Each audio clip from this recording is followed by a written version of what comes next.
众所周知，蒋介石之所以在民国群雄争霸中异军突起，靠的是两样东西：一是黄埔军校校长之位，二是和宋家二小姐宋美龄的联姻。前者帮他解决了枪杆子问题，后者帮他解决了钱袋子问题。可见有人知的是，这两样东西都差点跟蒋介石擦肩而过，而落到了另外一个人头上。他就是当年湖南官绅领袖，有湖湘奇才之称的谭延闿。谭延闿是湖南茶陵人，他的父亲曾在光绪年间做过清朝两广总督。谭中麟这个人为官昏聩，没什么值得夸耀的地方，若非说有，那就是他在任上曾镇压了孙中山领导的第一次革命暴动。可就是这么个昏庸之辈，却生了一个天资卓越的好儿子。谭延闿本是丫鬟所生，由于出身低贱，老谭家起初并不待见他们母子，据说母子俩连进厅吃饭的资格都没有。直到有一次，谭中麟带着他去拜访当时有名的误国贼两朝帝师翁同龢之后，小谭的待遇才开始改善。翁老师的人品虽然不怎么样，但看人的眼光还是有的，他一眼就断定谭延闿日后必成大器，并给他送上了奇才的权威认证。谭中麟闻言大喜，从此便重视起了谭延闿这个数字，给他请了当时的湖南怪杰，号称专修帝王学的王凯运当老师。而谭延闿也不负奇才的称号，年仅24岁就考上了进士，成为湖南历史上第一位会员。因为1年之后科举就要被废除了，如无意外，殿试之后谭延闿将会成为中国最后一个状元，而且还是湖南历史上第一个连中双元的考生。可惜当时主持殿试的是慈禧太后，老太后因为戊戌变法的原因，对湖南人怨念深重。慈禧一看他的籍贯姓氏，就想起了谭嗣同，二话不说就把他从第1名刷到了第38名，而把最后一个状元的名额给了名字更吉利的刘春霖。殿试之后，谭延闿被授予翰林院编修的职务，相当于候补公务员。不久之后，清政府受日俄战争的影响，宣布要效仿西洋，搞军主力宪制。谭延闿得知后便离职回乡，被湖南士绅推举为湖南省咨议局局长。这个咨议局就相当于未来地方议会的前身。可清政府整的这个立宪本来就是忽悠老百姓的，爱新觉罗家根本就没想过给汉人放权。2年后，皇族内阁出台，满清假立宪真独裁的面目大白于世。遭到愚弄的谭延闿极为愤慨。武昌起义后不久，看清政府纸老虎面目的谭延闿便积极奔走，最后促使湖南新军起义。辛亥革命成功后，谭延闿被推举为湖南都督，成为当地的军政一把手。这时的蒋介石还只是国民党内一个名不见经传的小人物，正在上海替结拜大哥陈其美干着暗杀这种不入流的勾当呢。1913年，孙中山因宋教仁之死，在南方发动2次革命，反对袁世凯。在这次孙袁之争中，谭延闿站错了队，事后遭到袁世凯的清算，被拎到北京吃了3年牢饭。不过也因为这件事，孙中山跟谭延闿结下了深厚交情，这也是为什么孙中山在日后会想将那2件旷世机缘送给谭延闿的原因。1916年袁世凯垮台之后，谭延闿再次回到湖南出任督军省长，但因他离开湘军太久，军政大权都落到赵锡恒跟程潜的手上。1920年，谭延闿遭到2人排挤，不得已去了上海当狱工。1922年，孙中山被陈炯明背叛，躲到海上一艘军舰上苦苦支撑。此时在上海的谭延闿和蒋介石闻讯后，都不约而同地做出了雪中送炭的决定，跑到军舰上陪孙先生共患难。这件事也是史学界公认的蒋介石命运的转折点。正所谓患难见忠臣啊，蒋谭2人的举动让孙中山大为感动。蒋介石从一届国民党边缘人物一跃成为孙中山的心腹，谭延闿则被封为全乡讨贼军司令，随后又被任命为湖南省省长跟湘军总司令。国共合作后，谭延闿又成为中央委员会委员兼任政府秘书长。出于拉拢谭延闿的目的，孙中山跟宋庆龄打算将宋家2小姐宋美龄介绍给谭延闿做续弦。这时候蒋介石也在疯狂追求宋美龄，可宋庆龄看不上蒋介石，一直反对小妹跟他交往。为了促成这段姻缘，孙中山和宋庆龄给2人制造了很多独处的机会。谭延闿刚开始还不明白怎么回事，可是次数多了，他也逐渐回过味来。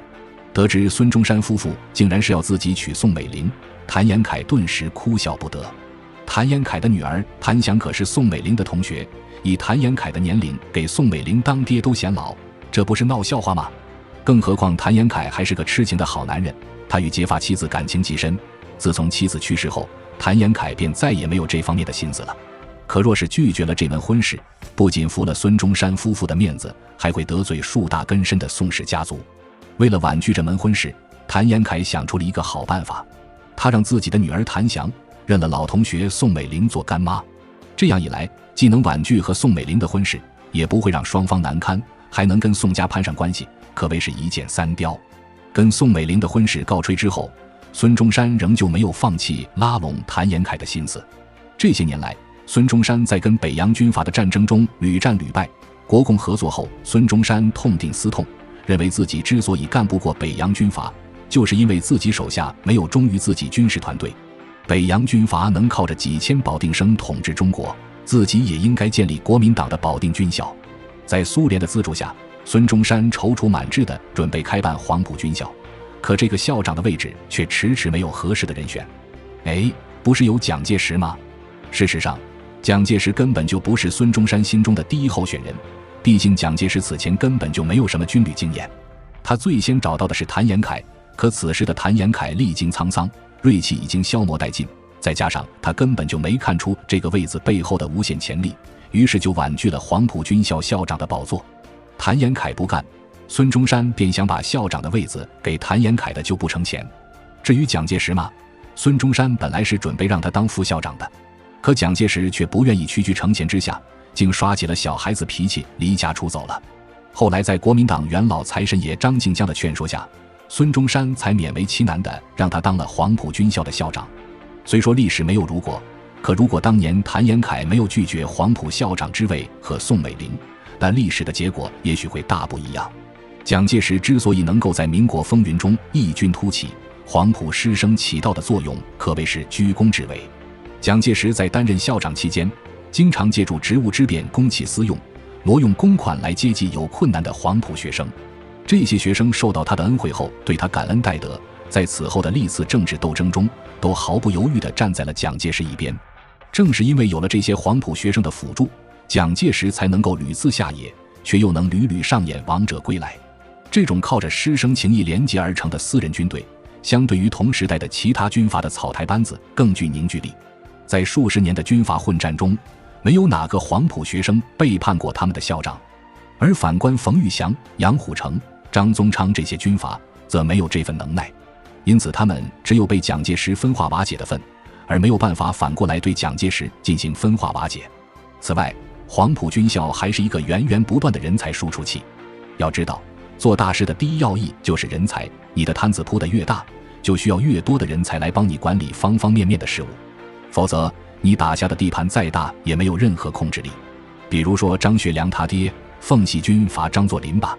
1924年的时候，老张带军入关，东北军气吞万里如虎啊，先后占领了京津冀、山东、江苏、安徽、上海这些地方，半壁江山已经落入囊中。